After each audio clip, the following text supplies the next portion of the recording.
Alright, ya selamat berjumpa kembali lagi bersama saya Suarsa di Arsip Crypto Channel pada tanggal 25 Oktober 2021.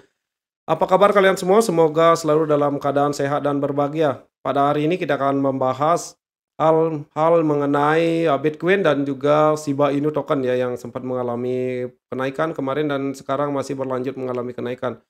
Dan begitupun juga kalau kita lihat dari chartnya Bitcoin di sini di time frame daily, mampu bertahan di area support line yang saya gambarkan di area, di support line ini dan mampu mengalami pemantulan di area 59.515 ya. Di sini, menjadi indikasi yang sangat bagus ya. Support line ini berfungsi sebagai, support ya di sini, di support line yang berwarna orange. Di mana yang perlu kita waspadai adalah apabila terjadi rejection dari area 63.823 sampai dengan 64.796, maka kemungkinan memang Bitcoin akan kembali mengalami penurunan dan bahkan dipungkiri bisa saja menembus area resist line ini dan kemudian menuju area 57.198. Mungkin saja itu bisa terjadi dan ataupun memang, bisa saja Bitcoin melanjutkan kenaikan apabila diikuti dengan volume yang sangat tinggi ya, maka akan bisa saja lanjut naik dan menuju all time high-nya kembali harusnya memang di sini agar membentuk bagusnya untuk Bitcoin membentuk higher high di sini, agar dia berada di atas 66.973. Namun ketika memang terjadi rejection di area 64.800-an sampai dengan 63.823, maka perlu diwaspadai bahwa Bitcoin kemungkinan besar akan melanjutkan penurunannya. Meskipun memang, masih ada MA20 di sini yang berfungsi sebagai support dan juga MA50 yang masih berada di bawah di area 51.222. Lalu apa yang harus kita lakukan ya kalau saya yang seperti analisa saya sebelumnya memang di sini bisa, melakukan sedikit pembelian ya di sini di area 60.000 dan kemudian memang berhasil dan kemudian mampu melanjutkan kenaikan. Dan apabila memang terjadi rejection di sini kalau untuk trading jangka pendek memang, bisa saja take profit sebelum memang berada di area di atas area 64.935 ataupun tidak, ataupun berada di atas 66.973. Kalau berada di atas area ini maka Bitcoin pergerakannya memang sangat bullish. Namun dari view saya masih berpendapat seperti video sebelumnya bahwa di sini akan terjadi yang namanya konsolidasi dan cenderung akan mengalami penurunan.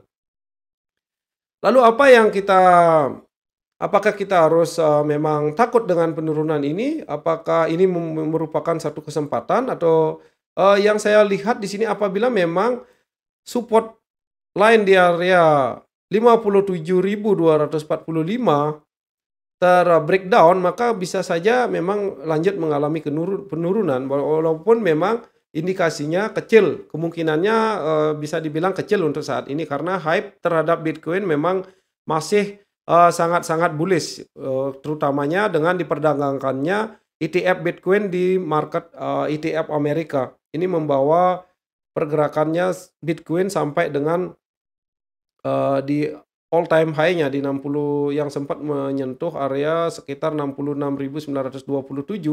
Meskipun di sini memang terbentuk satu channel rising wedge yang sudah di-breakdown dan bisa saja memang Bitcoin, ke area 52.844 apabila memang, di area 57.245 breakdown.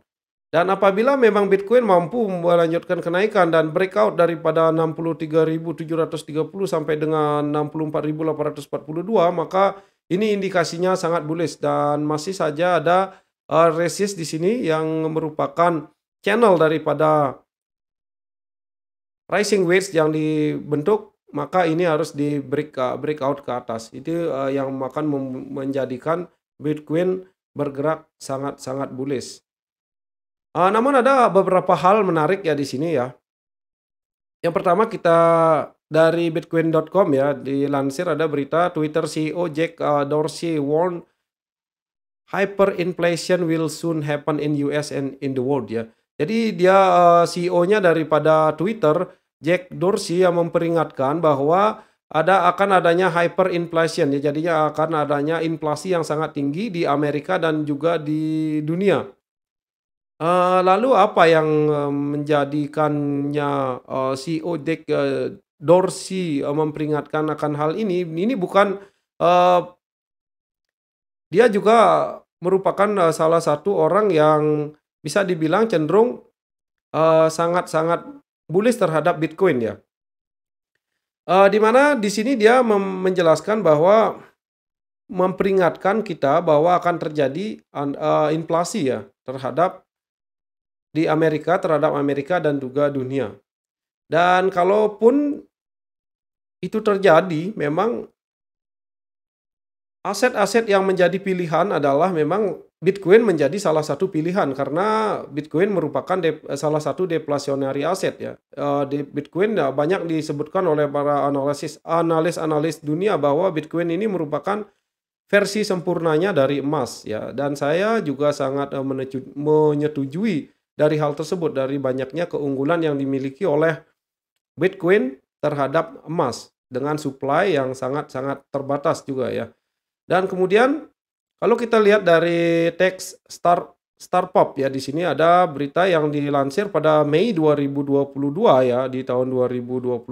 Namun di berita ini memang masih sangat relevan ya, yang berkaitan dengan peringatan daripada CEO Twitter ya, di mana 40% of US dollars in existence were printed in the last 12 months. Jadi di sini dikatakan bahwa 40% dari dolar yang beredar, ya kebanyakan memang dicetak 40% dari jumlah total dolar yang beredar di dunia, dicetak di tahun 2020 ya, bisa dikatakan sampai dengan tahun 2021, jadi 12 bulan ke belakang.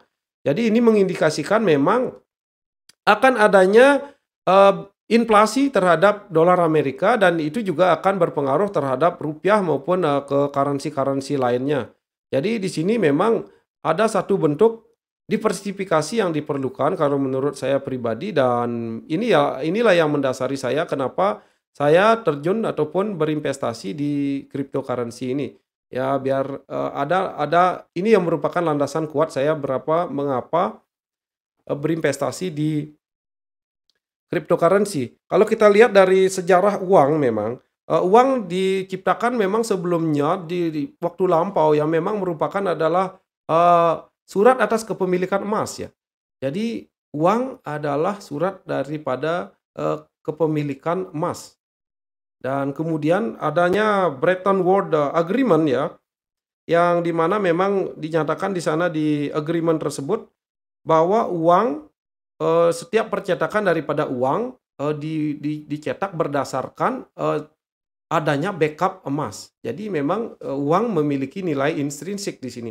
Dan kemudian pada tahun 1971 Richard Nixon yang merupakan presiden dari Amerika membatalkan Bretton Woods Agreement ini. Persetujuan ini dibatalkan dan menyebabkan setiap dolar yang dicetak dari sejak 1971 tidak di-backup dengan emas. Jadi di sini inilah yang menyebabkan kenapa potensi besar terhadap dolar ini mengalami inflasi. Ya, karena tidak adanya backup daripada emas yang sebelumnya memang sebelum dibatalkannya Bretton Woods Agreement ini, uang merupakan sertifikasi atau surat kepemilikan atas emas. Jadi disinilah yang menyebabkan banyak di antara seperti contohnya seperti Zimbabwe yang mengalami inflasi yang sangat luar biasa dari tahun 2008 sampai 2009, yang sempat $1 US bernilai dolar Zimbabwe itu sekitar 35 kuadriliun ya di sana. Dan itu merupakan inflasi yang sangat besar. Terjadi juga inflasi di Venezuela, di Argentina, bahkan di Turki. Maka ini yang perlu kita waspadai, dan ini merupakan landasan saya kenapa saya berinvestasi di Bitcoin dan juga kenapa saya berinvestasi di cryptocurrency saya, karena memang Bitcoin memiliki total supply yang limited. dan terbatas ya. Selain memang emas juga merupakan salah satu investasi yang juga sangat bagus dan kemudian, eee, banyak analis yang menyebutkan bahwa Bitcoin merupakan versi sempurnanya daripada emas. Ya, jadi ini berkaitan juga ke penurunan harga Bitcoin. Apabila memang terjadi penurunan harga, maka yang saya lihat ini merupakan salah satu kesempatan kita untuk membeli Bitcoin dengan harga yang lebih murah ya. Itu merupakan pandangan saya pribadi ya. Kembali lagi ke, pribadi masing-masing, karena berinvestasi di cryptocurrency ini memiliki risiko yang sangat tinggi ya, dengan fluktuasi harga yang sangat tinggi. Dan kemudian apabila memang untuk di-trading-kan pun sangat-sangat luar biasa, kalau kalau memang, Bitcoin mampu ke sini dan di area 63.730 di sini tidak mampu di breakout, maka kemungkinan besar akan terjadi terjadi rejection di sini. Dan ini bisa jadi, area take profit kalau untuk di-trading-kan dalam jangka pendek. Kalau memang untuk di-hold untuk jangka panjang tidak apa, dari di sini ada satu area beli lagi. Kalau di sini terjadi rejection, maka bisa saja di sini terjadi double bottom di area 59.561 ya di sini. Dan kemudian bisa saja melanjutkan penurunan di area 58.634 dan 50 sampai dengan area 57.198. Ya, ya kalau yang saya lihat di sini memang, ada kecenderungan untuk, turun. Oke, kemudian, kita akan membahas SHIB ya, Shiba Inu token ini ya.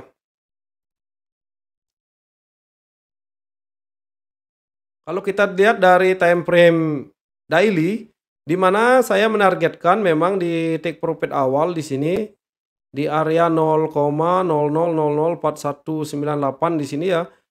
Di sini merupakan area take profit karena, eee, ini merupakan target daripada symmetrical triangle yang dibentuk dan kemudian bahkan sudah terlampaui dan kemudian sempat mengalami penurunan dan kembali meretest area support yang sebelumnya menjadi resist di area 0,00003465 di sini. Kalau kita lihat dari time frame yang lebih kecil,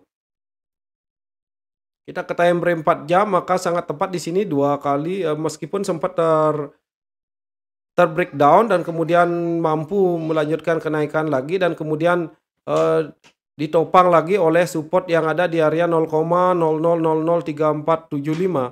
Jadi ini indikasi yang sangat bagus untuk, pergerakan daripada Shiba Inu dan ini merupakan, hal yang sangat wajar apabila memang terjadi penurunan karena banyak juga, kalau yang menggunakan technical analysis maka mereka akan take profit di area ini, memang di area 0,00004198 ini merupakan area take profit bagi mereka. Kalau memang untuk holding jangka panjang maka Shiba Inu ini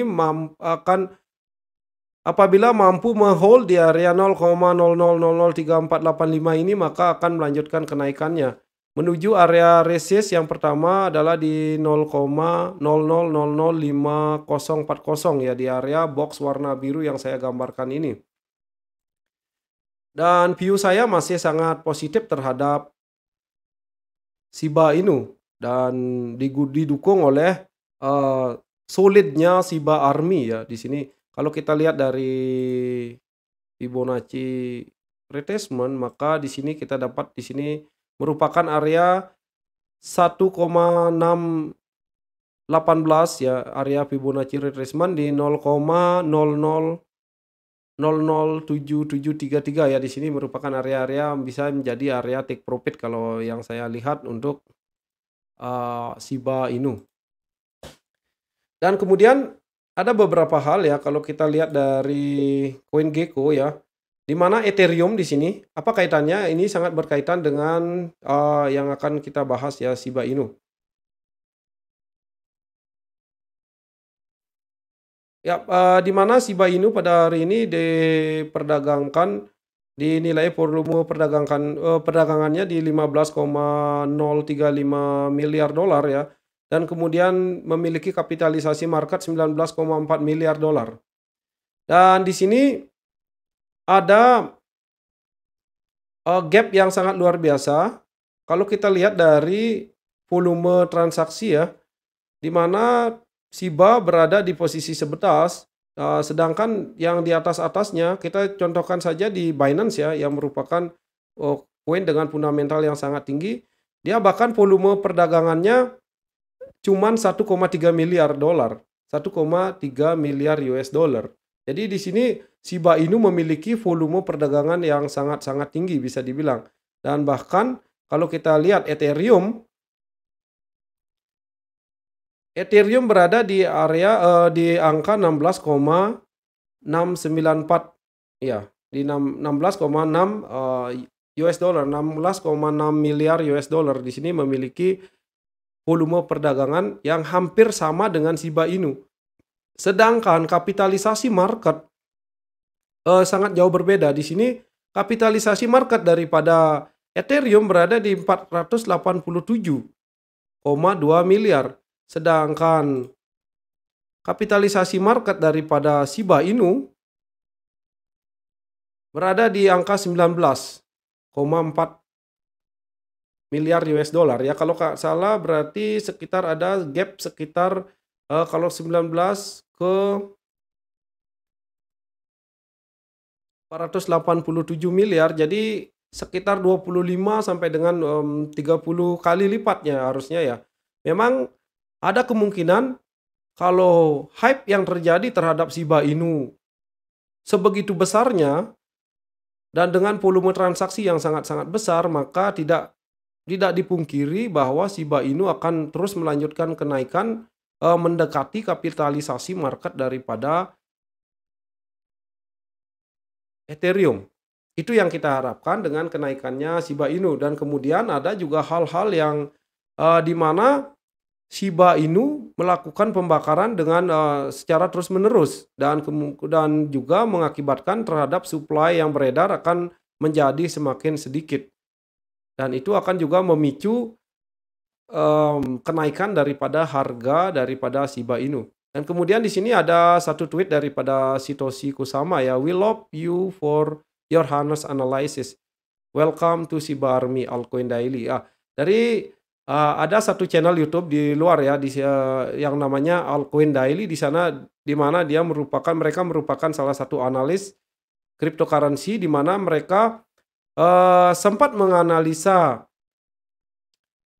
Shiba dan mereka mengatakan bahwa I was wrong about Shiba Inu. Ya, jadi mereka mengatakan bahwa analisa terdahulunya salah ya. Mereka menyimpulkan terlalu cepat, dan setelah dia analisa kembali dan telah dia sadari bahwa Shiba Inu ini memang sangat layak untuk berada di posisi top 10 ya, karena memang apa yang dia sadari dengan gebrakan-gebrakan ataupun yang dilakukan oleh Satoshi Kusama ini merupakan langkah-langkah yang sangat besar, di mana akhirnya Shiba Inu sampai listing di Coinbase dan kemudian di Binance, kemudian di banyak exchange ya.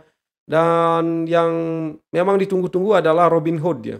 Lagi salah satu exchange yang diharapkan bisa melisting daripada Shiba token. Dan ini mereka menyatakan permintaan maafnya kepada Shiba Army bahwa dia melakukan hal yang salah terhadap analisanya terdahulu, di mana sekarang dia menyadari potensi yang dimiliki oleh Shiba Inu ya. Jadi ini merupakan hal yang sangat menarik bagi Shiba holder ya. Dan selamat untuk kenaikan yang dialami oleh Shiba Inu ini ya. Selamat buat Shiba Army. Dan demikian untuk analisa yang saya bisa sampaikan untuk hari ini. Kemudian selalu jangan lupa lakukan riset kalian sendiri ya, karena berinvestasi di cryptocurrency merupakan investasi yang sangat berisiko tinggi. Kalian harus siap dengan segala risiko yang ada. Memang ada kemungkinan mengalami gain ataupun penambahan nilai yang sangat tinggi signifikan, namun ketika ada juga hal-hal yang harus dipertimbangkan seperti adanya potensi penurunan ataupun penurunan nilai aset yang sangat ditimbulkan. Jadi, kami di sini bertujuan untuk edukasi dan juga sharing. Jadi segala bentuk, kerugian maupun keuntungan yang diakibatkan dari investasi Anda merupakan tanggung jawab Anda pribadi. Kami tidak bertanggung jawab dengan hal tersebut. Dan semoga saja video ini dapat mengedukasi dan, bisa memberikan manfaat, terhadap orang banyak. Kemudian apabila memang video ini dirasa bermanfaat, bisa di-like, di-subscribe, dan kemudian di-share, dan tentunya dibunyikan lonceng notifikasinya agar tidak tertinggal dengan hal-hal terupdate mengenai cryptocurrency dan juga beberapa, altcoin ya. Di sini saya cukupkan sampai di sini dulu untuk video hari ini. Sampai bertemu di video selanjutnya dan selamat beraktivitas, bye-bye.